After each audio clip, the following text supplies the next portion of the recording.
340-55 President Donald Trump will depart on his longest overseas trip yet on Friday, embarking on a 12-day visit to Japan, South Korea, China, Vietnam and the Philippines following a brief stop in Hawaii. Instead of appeasing the Asian allies he was slated to visit, or previewing the discussions he planned to have, he shot Japan a warning about the North Korean nuclear threat.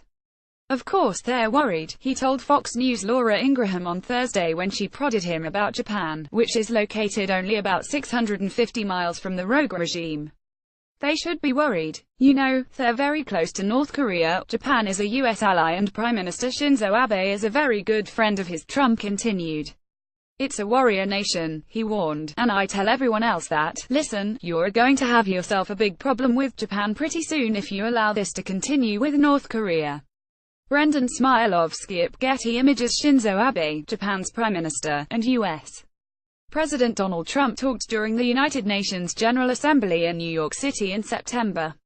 They will see each other again during Trump's trip to Asia. He then struck a more positive tone, praising the close relationship HES developed with Chinese leader Xi Jinping, who has been, for Trump, pretty terrific. The Trump administration has taken an unprecedented tack on dealing with the North Korean nuclear threat, demanding that China share the burden and leverage its influence over the rogue nation. Trump's hopeful, he said, that the issue can be solved. "I think a lot of good things are going to happen. I think it's a very important trip. I think this is one of the more important trips that a president has made." Carlos Barra. Reuters. Chinese President Xi Jinping shakes Trump's hand during a dinner at the start of a summit at the president's Mar-a-Lago estate in April. The administration plans to ask other Asian allies to do more during the trip, National Security Advisor H.R. McMaster told reporters Thursday. Trump has repeatedly threatened a military response if North Korea's nuclear prowess continues to grow, going as far in September the speeches claiming he would totally destroy the country. The president also signed an executive order expanding sanctions that same month. Trump will remind friend and foe alike that the United States stands ready to defend itself and our allies using the full range of our capabilities, McMaster said. But he did note the administration is willing to be a little patient here for at least a few months to see what more we and others can do. How much the Chinese are prepared to do on Trump's behalf is up for debate.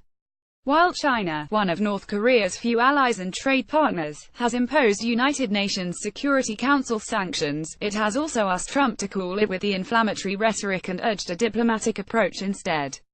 No president has spent this much time in Asia on one trip since President George H.W. Bush in the early 1990s, Reuters said. Download. Do you have information you want to share with HuffPost? Here's how. Willa Frej, reporter, HuffPost.